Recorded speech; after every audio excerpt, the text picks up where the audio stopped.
and then panned them left and right. And then I bandwidthed them so that it was only from 100 to 200 or 300, basically. And what I did was I would, when, because his daughter had a low mid voice, when she'd come up to the microphone, I'd just add them in. But because they're not on top of the microphone at the same time, they tended to not feedback. It was just like EQing, but it was, you could ride those, just those. Oh, that's really cool. That's really cool. Well, for those of you that are listening at home now, you're probably wondering what we were talking about, and I'm probably not sure about what we were talking about, but Wayne knows what he's talking about. Our resident expert down in Australia. I don't know about that. I definitely don't know about that. Hey. So how'd you come up with that idea? You know, how'd you get that idea to do that? That's very cool. Well, I didn't really know. Wait. We got to keep everybody in suspense for 1 minute because I got to introduce the show. I'll be right back. And then you can talk about it. Welcome to our 161st consecutive current event show. Today is the 21st of June, 2023. And today we're going to discuss a lot of things. I'm your host, Jan Landy. Thanks, Soundbroker, for putting this on for us, for paying for the airtime that we're getting. You're watching on LinkedIn, YouTube, wherever you are, Facebook. Click the like sign and like button, give us the thumbs up and subscribe. And just remember, everything you hear today is an opinion. So do your own research. And with that, we're going to take away from what I'm talking about, going back to the suspenseful moment where Wayne Sims will now talk about whatever he was talking about. Why don't you re-explain what you were doing? So the single mic with a few different artists being picked up by it, but then you did something special with that mic by patching it into two other channels in addition to the first channel. That's right, and because you were using, I didn't want to EQ because the first mic I just had it set up and it was neutral. So, and I didn't know if it would work or not because if you put too much, if you got delay on left and right and you use all the upper frequencies, it can sound like a double and it cannot work. So I just did it for the low mid frequencies, just to warm the microphone up when I wanted to. So I did one channel, as I said, about 10 to 15 milliseconds. I didn't have time to experiment how much movement, and the other one between 20 and 25, and they were left and right. But I bandwidthed them with filters so that it was basically there was nothing under 100 and there was nothing over 500. And then I would just blend them in when I wanted to warm it up. And instead of changing the EQ on the... Now, I was a bit worried about every time you use filters, you put phase shift and stuff. You've got delay there also, so... all of that's happening. Yeah, so I just wonder how you came up with that idea to do that. I would have never thought of that. Yeah, you would have. Oh, to put a delayed... to delay the signals and EQ, filter, bandpass filter it so that it's basically acting like a delayed boost of low end sort of frequencies. Yeah. And it may not work in recording, but it's certainly, and it's just a little theater. So I'm hearing the acoustic sound. I've got that, and then I'm just, and the speakers were quite a way up the top. And I've done it a couple of times. I've done it with a few things just to warm things up without actually EQing the microphone. Yeah, that sounds cool. I've never done that. That's very cool. And sometimes it works, sometimes it sounds quite odd. But okay. But in this case, it was really quite good. A lot of it is I experiment. I've got my little Yamaha DME 24. So I do some silly experimenting sometimes just to see if things work. Because I know nothing about recording, because I'm only interested in the live. Live sound. Yep. And a single microphone is hard work. It can be, as you would be, very aware. The artist has to make it happen. Right. If the artist doesn't make it happen, it'll be all out of whack, and there's nothing he can do about it. And if something else, as you would be aware, if there's drums going, it sort of doesn't work with drums, I don't think, unless there's quite a bit of separation. So was that your idea to use a single mic, or their idea to use a single? No, that was that's how they'd been practicing in their at home, and that's how they'd been doing it at home, and I think they did some recording, and they were just practicing doing that, and they said, and they'd done a couple of shows before I worked with them, and they said it worked okay. And interesting, because in a recording environment, you've got, you don't have feedback to worry about, so you can get away with a lot more in terms of single mic picking up many things and making it sound really neat and stuff. But in a live environment, you got that feedback factor that can be very limiting if they're not right doing it just right. Yeah, so it's a bit of a hard. So I've done one room like that. I don't know how I'd go on different rooms, because there's not a long distance for everyone, and you can hear the acoustic sound as well. If you go into a bigger room, that might not. But I still think the warmth, using the warmth thing, because it's delayed, it doesn't seem to feedback as fast. So you can add some color when you wanted to. Anyway, it was working quite well, and I was pretty happy with the end result. But as I said, Ken, it doesn't work unless the artist makes it work. And so the Naomi that was playing keyboards, I just put a little wedge, and I made sure that they balanced them. I just said, please balance yourselves, because if the wedge gets too loud, it's in the single mic as well. So and the wedge, what was in the wedge? The single mic? Just the no. I tried to avoid putting the mic in the wedge. Right. Put the piano in. Oh, so you had a piano? Was it an electric piano or something? Yes, it was. Oh, there you go. That's the way it works. I was a bit. If you had a grand piano, I think the grand piano may be too loud. It would overpower us. Absolutely. Other things, maybe. Yeah. Yeah, because I did a whole bunch of shows with a single piano, same artist, many years ago but they were all just a normal mic, standing on your normal mic. But it was amazing how loud the grand piano can be. The other thing that's really loud, you don't think it is until you put a microphone near it, is a saxophone. Wow, really? That saxophone isn't loud.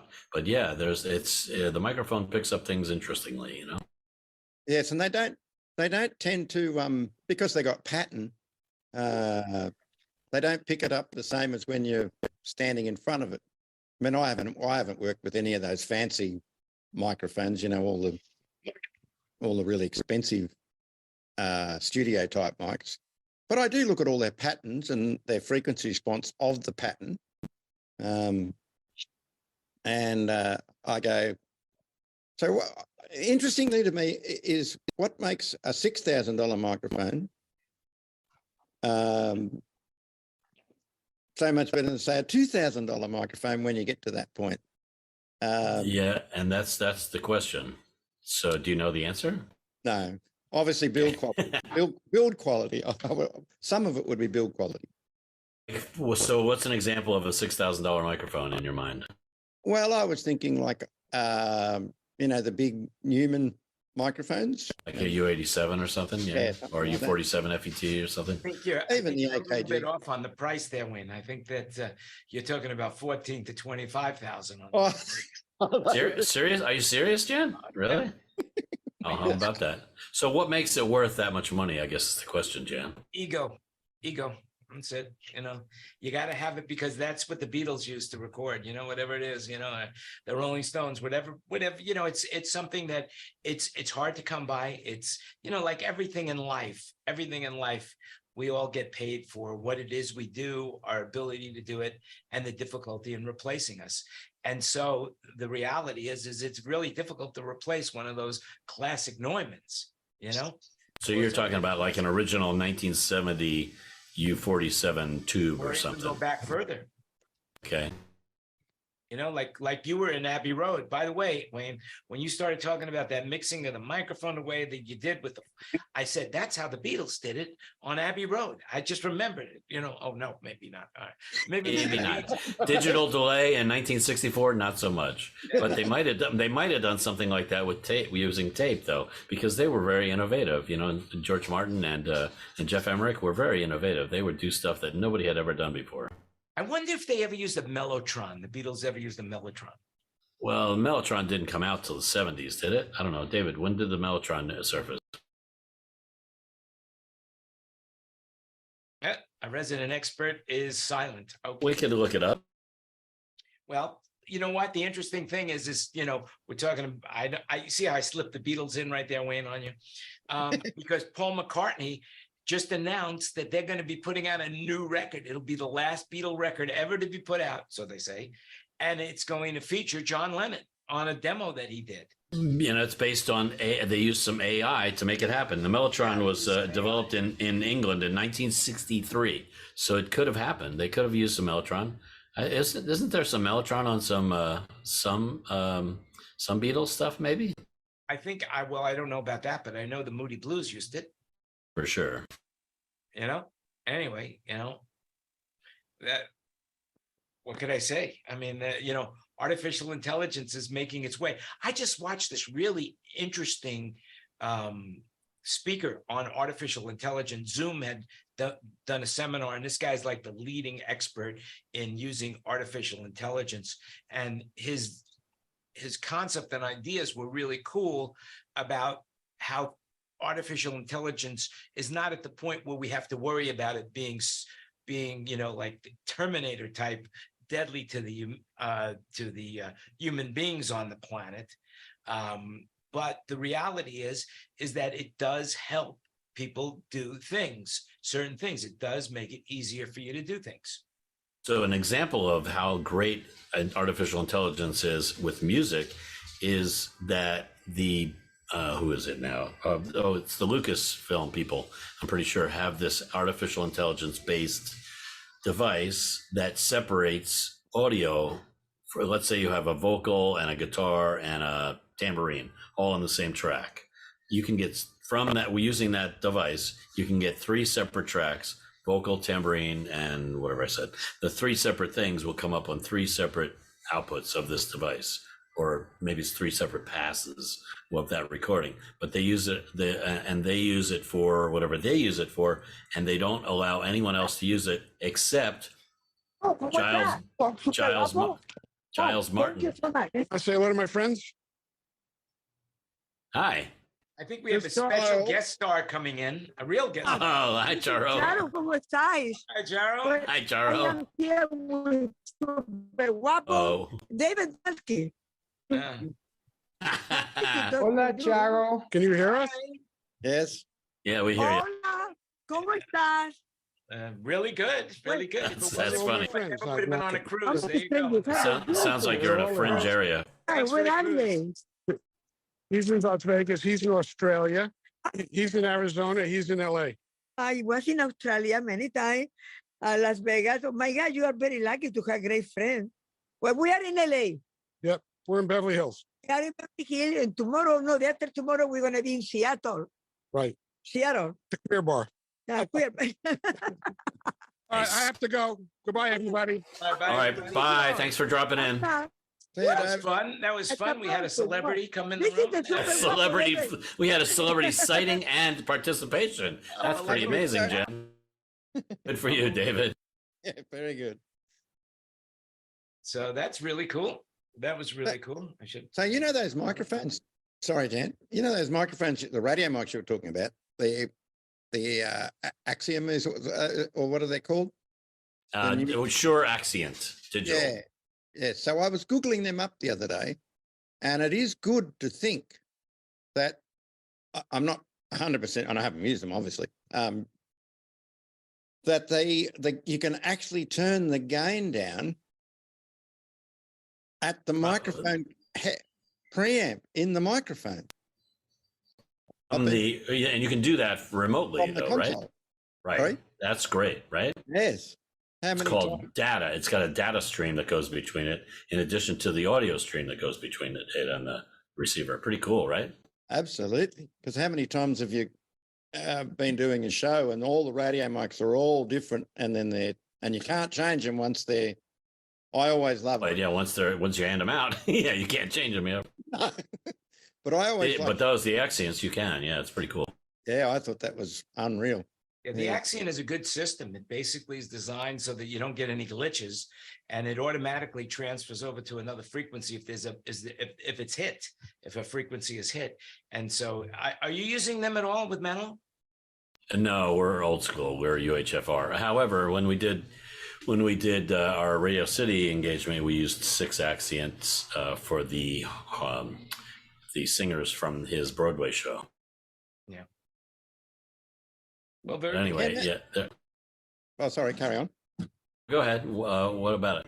I was just going to say, because I looked at, I've been looking at a few photos and that I found of yourself, and actually you always look, everyone like David and yourself always look like you're enjoying yourself at all your shows, but that's the publicity photos, yeah. Oh, that's the publicity. In other words, there's at least a couple minutes each day where it's challenging for sure. You know what I mean? Exactly. But I was looking at the setup and I'm going, it'd be a tall order knowing what to put in what place. Out of, because it's a big band, isn't it? Were you talking about with my Manilow thing? Yes. Yeah, we did a Radio City with a 50-piece orchestra. It was pretty cool. Yeah, so it was his normal band plus 40 musicians. It was pretty neat. Yeah, that must so have been really cool. Feedback would be. Now, how did you do the mixing of that room? Did you have a second console? Second console and a second operator. Tom Davis is Barry's favorite TV mixer, and he happens to know the arrangements. So he said, "Tom, come mix the orchestra." So Tom gave me like 12 stems into my main console from his submix console, and then he also sent signals to the monitor consoles. Somebody is doing some heavy dentistry there. Yeah, and we have work in the background. Hey, Ken, I think I was using your some of your equipment last week. Where at? Radio City with Manilow. Yeah, for sure. Oh, okay. Because OSA rented it. I used your SD7 with waves and something else. I can't remember what else, but something else too. I've been dealing with stuff whenever I'm not sure where anything's going anymore. Yeah, it's cool. Wow, it's so busy, huh? I just left the office. We're prepping my morning jackets leaves in the morning, so it's like trying to get that out the door. And we've had several others leave this week, so it's been this nuts. Right, and of course you got your case manufacturing just going full steam ahead, right? I got that going on and installs. I got boys down in Dallas doing Prestonwood Baptist Church install. Put a new immersive system in there, the DMB soundscape. Oh, that's amazing. That's awesome. I bet that's going to be great. It's going to be really good because they do a big Christmas thing every year, and it like they fly people, voice systems and everything. And this time they're doing it, going to have Kenny, weren't you involved? Kenny Newman, weren't you involved in the Crystal Cathedral install? No, I remember hearing about it, but that was about it. But I remember the other thing we used of yours, Ken, was your DMB wedges and power amps. We had a whole bunch of DMB wedges and power amps. M2 or M4s? Do you remember? Both. Double 12? Okay. M2s, M4s, yeah. Just rock. Yeah, it was great. It was a great package of gear, and that SD7 was great. Unfortunately, I needed to use it in single engine mode, so I don't know. Did you hear about that? No. It's an interesting story. Well, you're familiar with the SD7, right? Yeah. Okay, so in dual engine mode, it's fine, but if you don't have two sets of whatever you're plugging in through MADI, then you want to use it in so single engine mode is where it's at. So when I first set it up, single engine mode, sure, I switched it all to single engine mode the way Ryan told me to, and it was fine. But then when we got set up at the gig, it started like acting up. It wouldn't let me take control of VCAs and stuff. And all I had to do to make it take control was switch to the B engine and back to the B engine and back. Even though the B engine was totally disabled, I switched to the B and back to A. It came back online properly. But for a minute there, it was not responding at all to what I was doing. So it was very unnerving. So I called Digico and they said, well, you need to make sure that the such and such and such and such. I was like, you know what? We're in Manhattan. Any chance you've got somebody that can come and babysit me through that process so I do it right? Because that's getting really frustrating. So they said, yeah, sure. So they sent somebody over. And what he had to do is he had to disconnect the power to the B engine. And then he restarted the console when he disconnected the power to the B engine, and it still wanted to use the B engine. So he said, okay, I got to disconnect the data lead from the B engine. So it doesn't even know it's there, because as soon as it knows it's there, it tries to use the B engine. So he disconnected the data and the power from the B engine, and then it was clear sound. It was perfect. But until he did that, it was like very dodgy. It was like it so wanted to take over, say it wanted to switch over to the B engine because it was there, I guess. Yep. Anyway, that was a fun experiment, fun exercise in learning more about the ST7, which I had never experienced it in single engine mode before, I knew I'd run it, but I didn't know that was an issue, I know it wasn't anything wrong with the console, that's for sure. It was just what that console does. You know, so the main thing was we labeled it on the outside of the console, on the outside of the case, and on the console, we wanted to make sure when you got it back, you made it back to normal, Is it back already? Yeah, it should have been back a couple weeks ago. Yeah. Okay, I'll ask. Yeah, you're going to want to make sure it's back to normal. Usually we'll prep it, like if it's going on a tour, going on shows, we'll prep it in the shop, and if not, we'll find it then. Yeah, for sure. It's pretty well labeled, I think. But if you haven't used it since then, you're going to want to make sure you open it up and reconnect those things. We'll double check that. Yeah, for sure. It was interesting anyway. Well, there you go. And we had another thing happen that was really cool that guy from Digico was there. We were using one of Lewis's Quantum 225s for the orchestra submix, right? Yep. Have you used that console? I own 8 of them. Oh, no shit. Anyway, really nice console, but it was really stiff on the faders. If you grab 2 faders, you couldn't even move them together. I said to Ryan, is that the way it's supposed to be? He said, well, it's not as good as the SD7, but it should be okay. Maybe it's dirty. And so the guy, his name is Zach, who came to help me with the SD7, he tried it and he went, oh yeah, those are filthy, dirty. There's got to be something wrong with them. So he called up his people and Digico and everything, and they got a whole set of faders. And the next day he installed the set of faders in there. It was night and day different. But so watch out for that. And the reason that was, the reason was it came from Lollapalooza, which is an outdoor dirty gig, right? That's it, right? And the SD rack was acting up the same way. It was kind of, intermittent and not always working properly. He said it's probably the same issue with that dirt in the contacts. Crazy, right? Got to do a lot of blowing because the guy Zach from Digico, he's sort of hired by Digico. He tried to clean the faders. He couldn't even clean them. He had to replace them. So that's interesting. Why we try not to do some of those festivals. Don't do Sturgis. Don't do Burning Man. That's a disaster. Just unless they're going to pay for all that replacement time, they got to pay a premium for that abuse of the equipment. And the other one, I hear a lot of stuff that goes to Burning Man never comes back working. That's because it gets that red dust in it, and it all shorts stuff out. It's metallic. That's horrible. And beach stuff I hate because all the sand. If you get on the beach and doing sand stuff, it's just like that ends up killing faders too. Yep. It was a learning experience for us because we just thought they were faulty. They were it was a shitty console.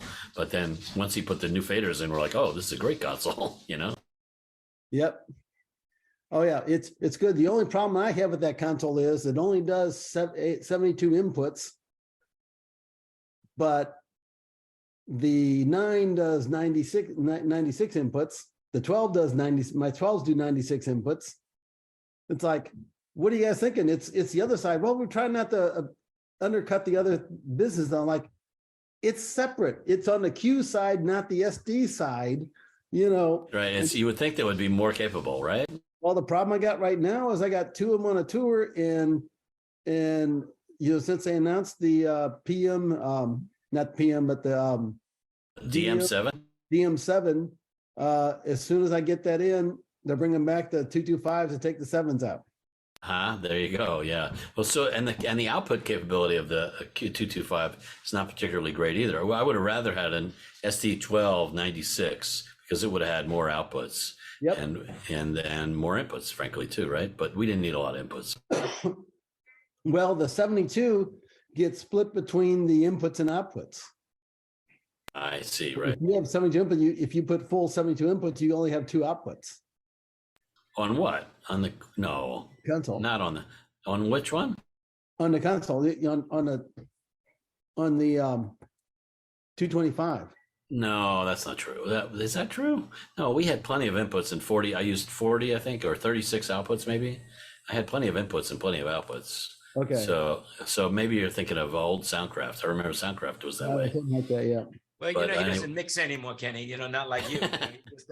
But it was a logistics challenge when we were trying to figure out what console to use, because we were trying to figure out, well, I need this many sends to all the different consoles. There are 3 different consoles that orchestra console was sending signals to. Yep. So it needed a bunch of different sends, and we figured it out. It worked out. Stems. Did you put it on the HMA network and just put them all? Yeah, well, between the Digico consoles, yeah, but the other consoles are Yamaha, so we just did it analog out of the SD rack, Yep. Okay. Well, this is the most tech talk we've ever had.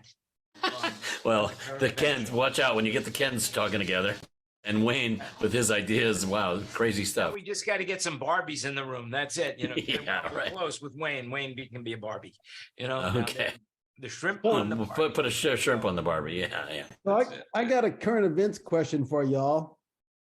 How old were you when we had the Cuban Missile Crisis? Does anybody remember that?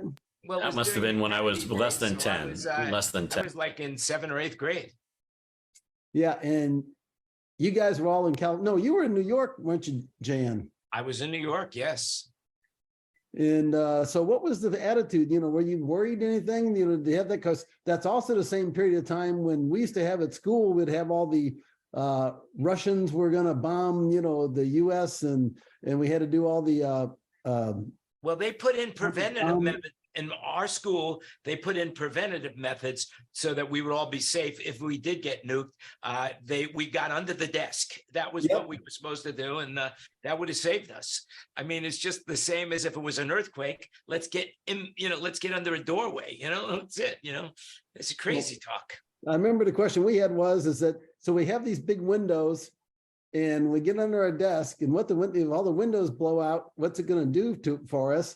And that we're also about 4 miles due east of McDonnell Douglas at that time, and that had to be a first strike.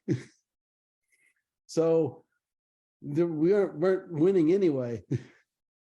Well, we're still alive and well, and it's been all those years. But when you had the Cuban Missile Crisis, we're about, there's, putting missiles there, could launch be within 90 seconds or however many, 90 miles of Miami and all the other major cities on the East Coast and stuff there. And now we have, all of a sudden, we're going to do it again with China putting missiles in training facility in Cuba. I don't think we're going to allow them to put nukes in Cuba.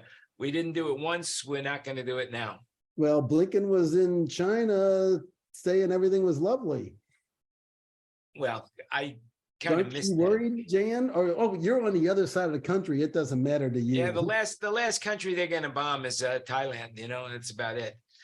No, my opinion would be like this: we would trade Taiwan for North Korea. In other words, China gives up North Korea, we give up Taiwan, and then there's so much money involved in rebuilding North Korea that everybody be happy. Everybody comes out a winner.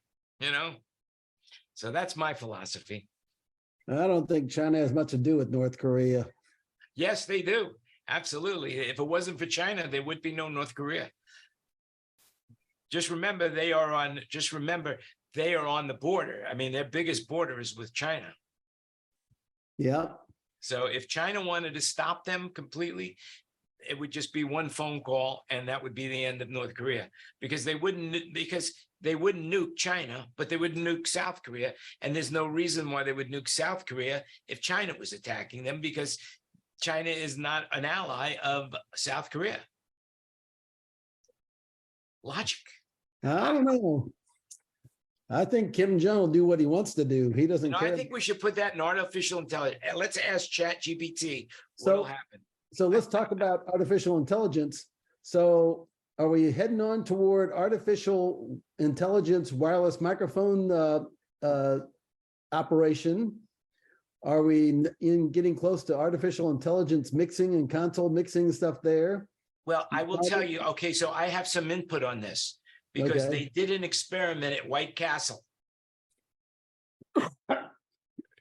I'll have a freezing shot. Yeah. You know, that's what I want. So basically what's happening is the interaction with the AI and White Castle, they're just not having a good time. So the computer has got it down to a science right now, where you order whatever you order, and the computer says, "You want fries with that?" But people are the audibility of it is they're really having trouble hearing what's going on, so they haven't fixed it. So once they get it down at White Castle, then they'll be able to move it into, let's just say, a major concert like Garth Brooks.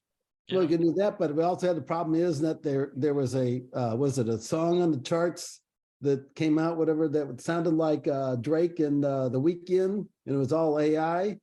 Yes. A lot of people were stumped by it, didn't know it. And then also you have the thing is McCartney's working on something. We're bringing John Lennon back through AI and doing a duet, putting the band back together through AI.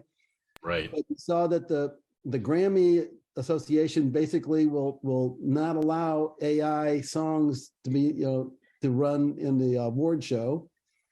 And my big question is the AI a part of the writer's strike in LA on movies and all that stuff? Is it like, are they using AI to roll out? That's one of their concerns, I believe. I'm not positive, but I believe that's one of the things that they're talking about is they're talking about replacing writers with AI.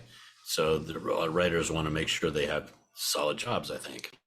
AI is not there yet. They're not. I mean, it's getting better and better, but it's not there yet. I mean, when I ask for AI, did you guys, by the way, did you happen to see the show logo this week? Yeah. Did you happen to see the show logo? Did anybody get a peek at that? Looked like a hamburger. Find that Tina. Where's Tina in this? It had a hamburger on it, right? Tina's non-video, I guess. What? Oh, there it is. Let me show you let me show you what it looks like. There it is. You see it? It doesn't give me the full window. It only gives me a small. Oh man, yeah, it's no good, man. You can't see it. But basically, it's a Mercedes underwater with a big hamburger. You have to go look at it, And that had to do with the story about White Castle and with AI, and it also had to do with what's going on in the Mercedes, because the Mercedes is now introducing AI in the Mercedes.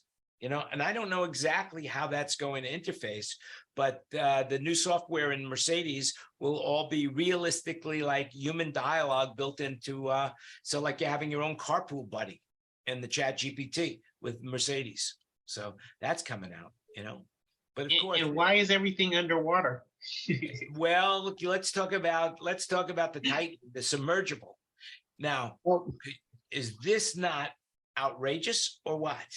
It is totally outrageous. Come on. It's capturing everyone's imagination right now to think, I think about it. I say, I look at these guys down there and I say to myself, thank God it's not me. That's what 3 billionaires, a scientist, and a billionaire's son, right? But they're paying $250,000 to see the wreck through a video. That is insanity. It is. I mean, you could see it on your TV at home, right? Why go to it? Well, because you could hear the whales and the fish and all that. Look, it's an experiment. I think one of the guys on the Titan right now went up into space on Jeff Bezos' Blue Origin, right? Right. And so, I mean, it's crazy. I think about it. I mean, if you've seen pictures of this thing, it's like a little tube about the size of a minivan. And there, what, 6 people in there, 5 people in there? I mean, and they were only supposed to be down there for a couple of hours. So that was what I was going to ask. What was the original intention? They were just going down and coming right back up. Was that it? That's it. They were going down, looking around, coming back up. And now there's a ship that there's their, you know, kind of mothership right up on the surface, obviously. And what's the deal? How do you lose communication with them? What is the communication usually? And how did they lose it? Well, if I had those answers, I'd know where the ship was right now. So I don't know. But I They can said it tell was you, a PlayStation controller that was controlling the ship. yes. But I doubt that's Control. what went wrong. I mean, basically, you know, I'm sure they had redundant controls, but I mean, I'm thinking about it. Here you are with 5 people. It's pitch dark right now. It's got to be pitch dark, and you know where you are, and you've got to urinate, and you've got to crap, and you're breathing, and there's not enough food, and it's cold, and it's dark, and it's, oh my God. And there's not even any seats in that thing. There's no place to sit down except for the floor. Bench seating. They can't even stretch out their legs. Right. It's what a horrible way to die. Right. And what do you think? They're dead yet. This is just my opinion. You know. What do you think the chances are that that thing got, crushed by the pressure of the water at that depth? No, it's titanium and carbon fiber. It did not get crushed. But the odds are they're going to find it. They're searching now a huge amount of space looking for it. Basically, they say on CNN, it's twice the size of 2 states of Connecticut. Like I know what the size of state of Connecticut looks like. I just kind of missed that one in my. And they apparently heard some or experienced some sounds of some sort that they think could be coming from the device. Well, they heard some banging sounds, but we don't know. I mean, I would love to see them make it out alive. That I would, but it's a harrowing experience. And if they do get out alive, I'm sure they're never going to want to walk into a closet. They'll be so claustrophobic. So I also heard that the hatch is only openable from the outside. Have you heard the same? Well, who's going to open it underneath? I mean, there's no way that they're going to be able to get something. If they were to surface, they can't even get out without assistance. Yeah, but basically, if they were on the surface, I'm sure there is some sort of communication device that would go up to a satellite and ping. But there is no pinging going on. They're way below the surface. Positive of that, yeah. I mean, we searchers are positive they're below the surface, yeah. Yeah, I mean, hey. Because I was thinking, what's the chances? What about if you know what? They're out on the surface somewhere, going, "Hey, here we are," and they can't get out. What a way to go! That's all I can say. And their communication device is failing for some reason. Who knows? What is the communication device? I mean, I don't know. The vessel lost contact nearly 2 hours into the dive. And then they've got, 5 Coast Guard boats over there. But the people in there, the British adventurer, a French diver, a Pakistani father and son that are billionaires, it's like crazy. I mean, they only have 96 hours of life support, and it's Sunday. So, I mean, they're probably, we'll throw a link in the chat. We've got that, but I really feel bad for them, Also, it's just horrible. Can you imagine dying like that? They're discussing, okay, so we're screwed here. What's going on? Oh, well, we lost all communication, and we lost who knows if they even were coherent, because maybe they lost their oxygen source also. Who knows? Yeah, you ask a question, could you imagine dying like that? My answer is I can't imagine dying at all. That's the problem with me right now. It's like I imagine the way I imagine dying is to fall asleep and I never wake up. Pretty simple. Yeah. Well, that's like my grandfather. My grandfather died, and my grandfather died in his sleep. He went peaceful, died in his sleep. Not like the passengers in his car, though. They were freaked out. It's so bad.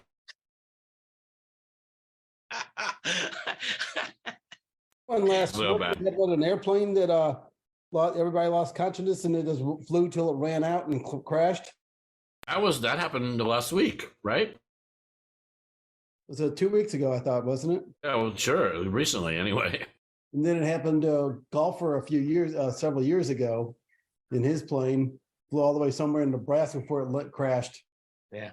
I mean, look, even if you sit in your own room, there's always a possibility that a plane's going to crash in your living room, like The World According to Garp, wow, that's an old movie, but no, it's, it happens. I mean, just imagine you're driving on the freeway in Pennsylvania and all of a sudden, boom, that's the end of the freeway. It just drops, so there, it's crazy.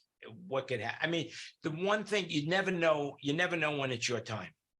So you got to live every moment as if it is your moment, I mean, all I could say is today's the last day. Today's the first day of the rest of your life. That's how I look at it, So you got to live every moment as if it's your last, but you have to plan for tomorrow. You can't. Speaking of sound equipment, I found out something today that maybe you guys know about. Bose Professional is now separate from Bose, and it's totally separate ownership from Bose, but they're still using the same name, Bose Professional, for their products. And it's going to be that way for a year or two, that it stays with the same name. Have you guys heard about that? No. So Bose Professional includes all the contractor type stuff, like installed speakers, ceiling speakers and all that kind of installed stuff. That's all Bose for Professional. And it includes the installed serious or semi-serious sound systems like line arrays and stuff. They exhibited at Infocom for the first time since they are separate. And I was talking to somebody from Bose Professional on the phone today, and it sounds like a very bizarre separation. I likened it to, I said, the way he was describing it to me, it was like as if Chevy said, we're going to stop distributing the, I don't know, pick any Chevy model, the Volt. The Volt is now going to be distributed under the Chevy name, but by a separate company that is not Chevy. It's like, wait, what? It's going to be built by all the time. That happens it doesn't happen all the time, but it does happen. Well, can you give me another example of something like that?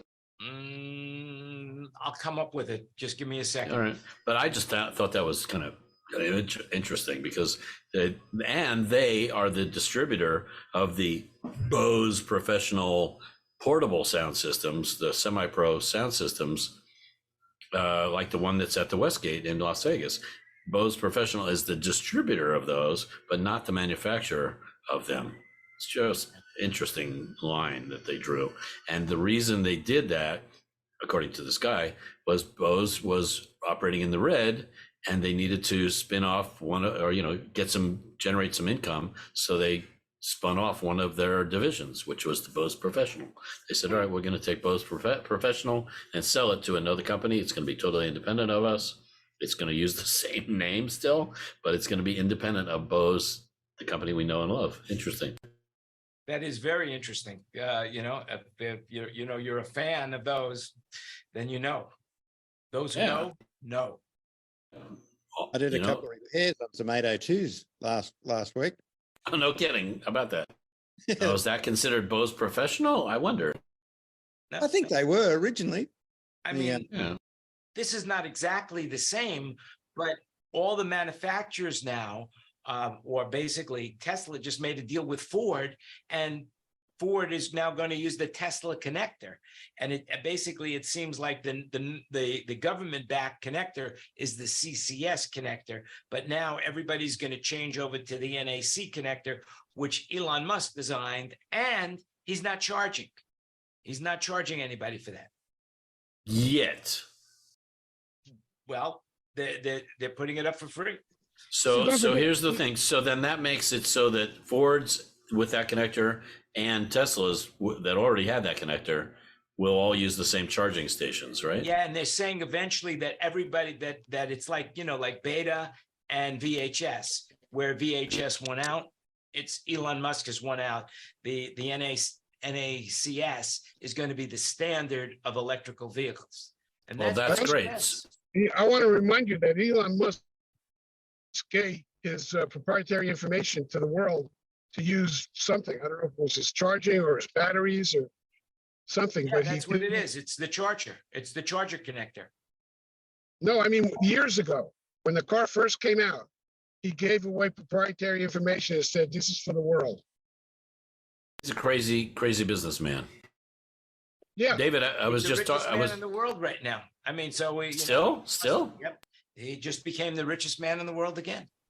That's crazy because the Twitter stock, I mean, not Twitter, the Tesla stock has plummeted in the last couple of years. Well, he has he has that SpaceX program, and they got they got huge NASA contracts. He's got Starlink. He's got the Boring Company. I mean, then that's just what I know.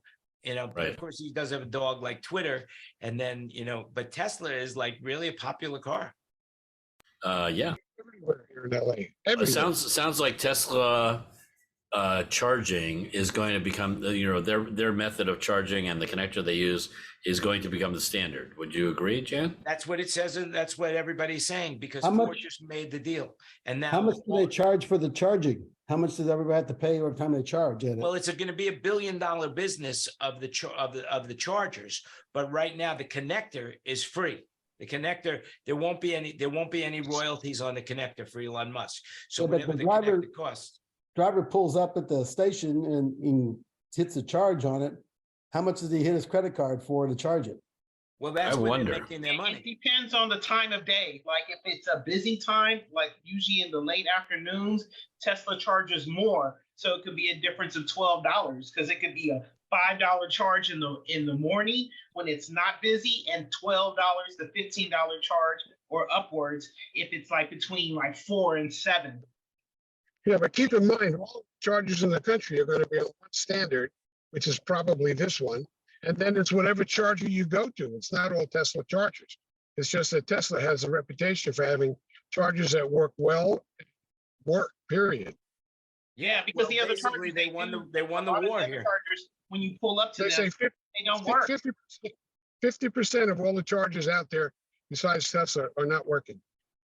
That is true. I've experienced that a few times. And And Tesla's You mean they're are the only you ones mean that are dependable. And then they have Oh. their superchargers that charge your car faster. Yeah, Kenny, they have like a plastic bag over the connector. They are not working. like as in malfunctioning? Yes. Interesting. There are I thought you meant they're not in several use. There are Josh is several here. Hi, states Josh. That are adding a huge fee when you register your EV now. Say that again, Sam? That's what the state's looking for money for loss of tax revenue for the roads. Correct, Uh-huh. and Hey, they're listen, adding Ken, a $200 or you were at $300 Infocom. fee on top of your registration. I want to hear a little bit about Infocom. What do you know about Infocom? Well, I walked around Info, I saw Robert and he was looking for a job and he was helping what was it? He was working in a booth on contract labor. Let's see, I saw Tom Durr and he Don't looks cry for me, Robert Scoble. I'm telling you, don't worry about him. He'll be fine. he he's could be making as some broke as decent single money. Wait man. a second. Wait. Are you saying Robert Scoville was looking for work? Seriously? Yeah, he's no longer at Avid. They let him Well, go. let me tell you what the guy from Digico told me. The guy, he doesn't work for Digico, but the guy that's like contracted by Digico, when he was working on your console, we said something about Robert Scoville not being at Avid anymore. He said, "Yeah, I heard that he came over to Digico." Have you heard that? No, and I don't believe that's the case. No. That would have been that would be major news. Well, maybe not Digico, but that whole console group. It's a whole group. Yeah, it's a whole group. There's a whole bunch, Autotonics has a bunch of stuff. But the one that did go was Ryan Johns is now at Digico. You know Ryan Johns? Where was No, I Ryan don't. before this? What? Where was Ryan before this? Avid. Uh-huh. He was at Avid a while. He also does some shows and stuff like that. I think I've seen some stuff where he's done one-off stuff there, but he was like the code writer software, whatever at Avid, and now he's at Digico. Yeah. Wow. That's interesting. Maybe that's what that guy was referring to. Maybe. Robert Miller is also gone from Avid too. And Robert Miller was with Avid forever.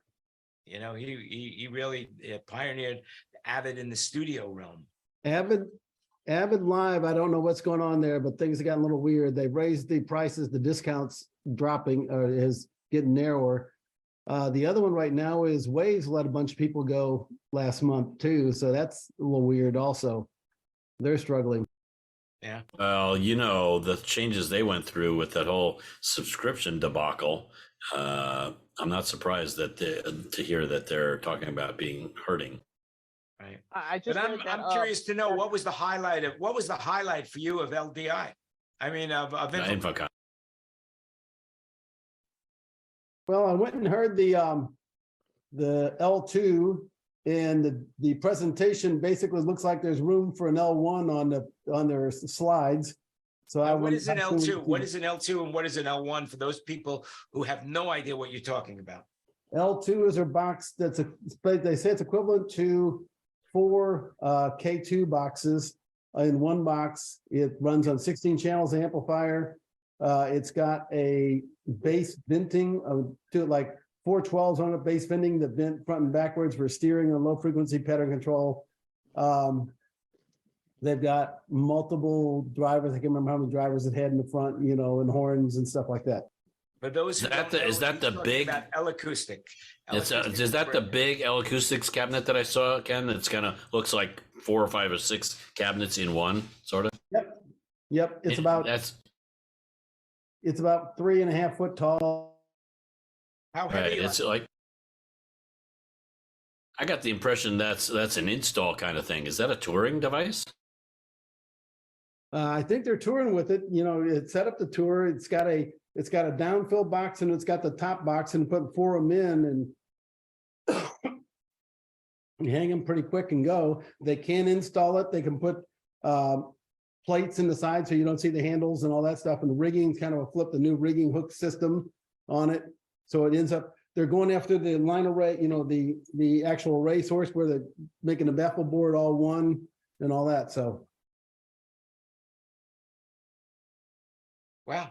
Very fascinating. Now, did Meyer introduce anything? They had a new sub. Yeah, they're kicking ass with that Panther system, aren't they? They're out shipping Panthers like it's no tomorrow. Yeah, I've seen so many postings about this, big festivals that have, hundreds of Panther cabinets. I'm like, holy shit, they're building them like crazy. Hey, I think the L2 system, one of their L2 systems was at Coachella this year. Oh, is that right? Wow. Yeah, were you at Coachella, or anybody go through Coachella? No. No. There you go. We're all homebodies. Did anyone hear the new line array that was, I can't think of the name of it now, it was that where it mechanically changed the angle of the mids and the deflection? Oh, yeah. Did you see that at Infocom, Ken? Well, I didn't see it, but I saw the employees of that, and it's oh boy, let's think about it. I got to pull Ralph Mastrangelo was there. I saw Ralph. Right. Yeah, I saw Ralph posting about it somewhere. Yep. He wants you to the company again? PK Sound. There you go. Good memory. Thanks. Very, very good. Well, anyway, we're getting there. We're getting near the end of our time on social media. Just remember, if you'd like this, give us a thumbs up, and remember to subscribe on our YouTube channel. So we're going to keep going on this. So just curiosity here. What's going on in California, Kenny?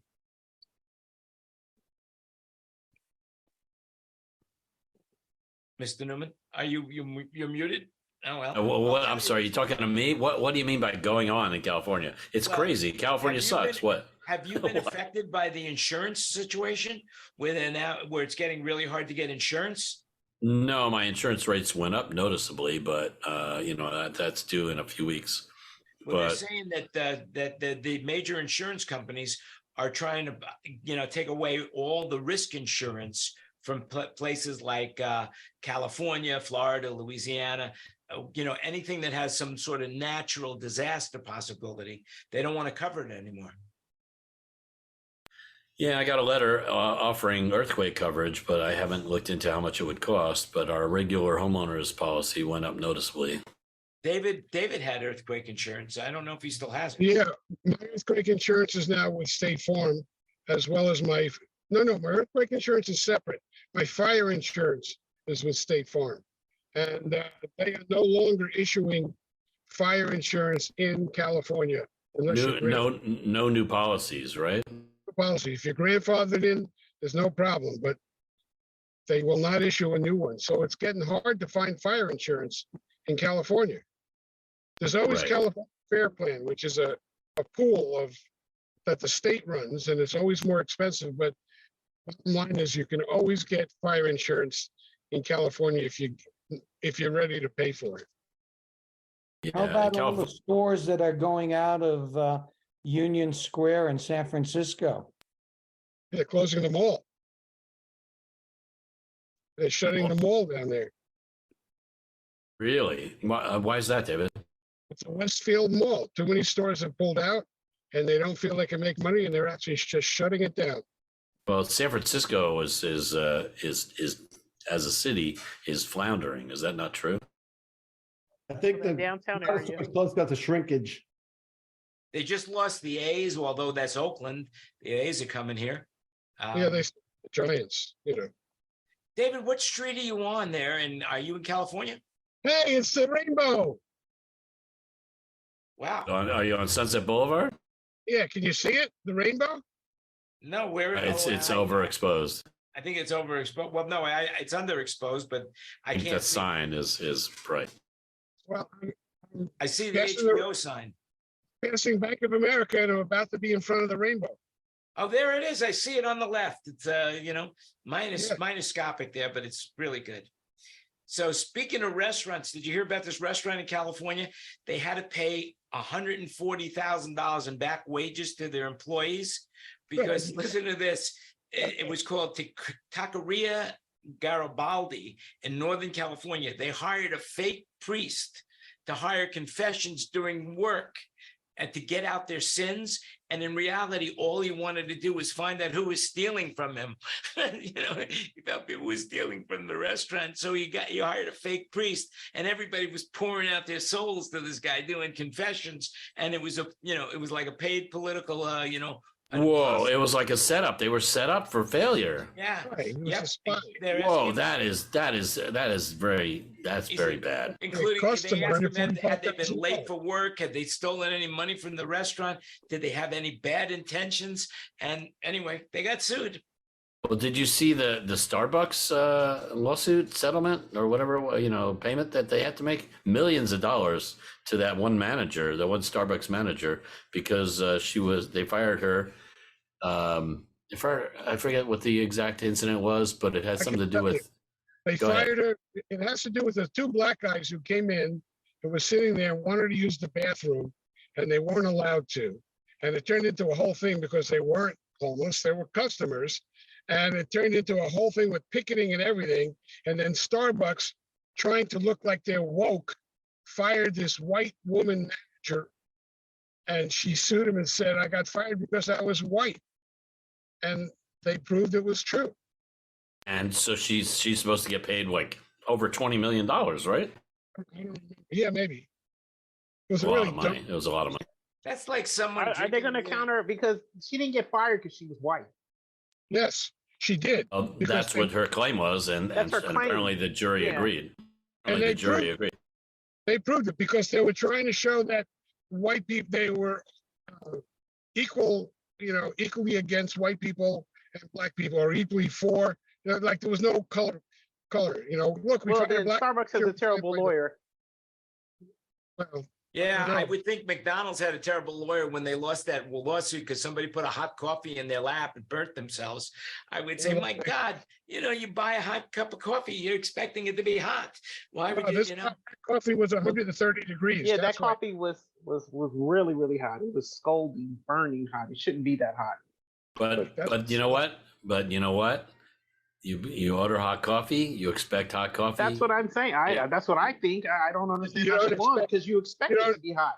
You don't expect Why would you dangerous. put it in your lap? Anyway, Why would you put it in? that your was the lap? beginning. That was the first of many. I'm not going to take responsibility for my own actions. Lawsuits. Right. Yeah, Right. that's right. I mean, hey, she just wanted to warm up her genitals. That's all, I guess. And it Yeah, went but too you know, far. you spill hot coffee, you don't get second-degree burns. You spill 130-degree hot coffee, you do. Yeah. So Well, we why weren't they in the car. We weren't in the car, but I guess they had to prove that it was 130-degree coffee somehow. well, that's go over to the machine and measure it. Well, That's it how. probably would be the type of burn she has that would cause that, which would indicate how hot the coffee was. Plus, they can But just I'm go into sure the that store. McDonald's never changed how hot, because their coffees did used to be hot. I used to have to wait 15 to 30 minutes to drink it because I already knew they were that hot. So that's why I don't understand that lawsuit, because when you bought it, then you knew it was hot. Well, Tina, just look what you've lost out on. You could have been a millionaire. I Damn. know, 10 times, 20 times over. Just because you had respect for the heat of the coffee. That's it. Oh, I knew the coffee was hot. I would just put it aside. and by the way, she was willing to take responsibility for everything she did, whether it was something somebody handed her or what. It didn't matter. She was taking responsibility, like everybody should, and just it's out of control how much people don't want to take responsibility for their own actions. All I could say is I almost sued a sound company when I was in Nashville because they misrepresented tea. They called it sweet tea. I had no idea it tasted so good, but it was full of alcohol. Couldn't believe it. It was Frutitos. What are you talking about? And the other one is, at least Tina knows how to use a cup holder. That's right. So talking about California and craziness, listen to this. Domino's now will deliver your pizza without an address. You don't need an address anymore. You could say, meet me at the corner, blah, blah, blah, and blah, blah, blah, and we'll bring you a pizza.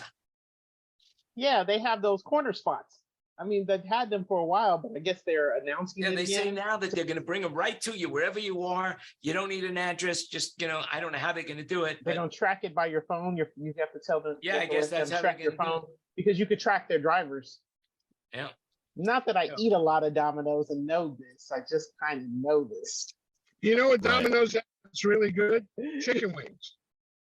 Surprisingly, Domino's has really good chicken wings. They're probably, what do you call it? Sprinkled with crack or something. Yeah. And they're juicy, I can tell you that. Well, anyway, listen, we're going to stay in the room. We'll talk some more, but we're going to let go people on we're going to let everybody go on social media right now. You're more than welcome to join us. Just send us a DM from anywhere you're watching the show. We'll send you an invite. Remember to click the thumbs up or, the like button, and you can subscribe to the show as well. That would really help us out. And this is our 161st meeting together. Next week will be our 162nd, because that's how good we can count. It'll be one more than that. So, hey, I want to thank you all for listening. We didn't cover any of the stories, or basically just a little bit of the stories I wanted to cover. So, because we got into a technical conversation, who would have thought? It's like, wow. Oh, by the way, congratulations to the Kings for winning the Kings, the Knights, the Golden Knights, Vegas for Knights, winning the hockey championship there, the Stanley Cup. Yeah, really cool. So just remember, you make it happen. Stay safe, stay healthy. Before we go, is there anybody that wants to say anything to those people out that have endured this show? Remember, it's all just opinions. That's so right. check the fact. They're not facts. Remember, do so your own double research. check. Yeah, That's do your right. own research. So you make it happen. So make it happen and stay safe and healthy. And we'll see you again next week. Same time, same place. And till then, bye-bye. Or as they say in Thailand, bye, everybody. Swatika. And we are off the air. And I'm sorry to say I got to run, but it's been great.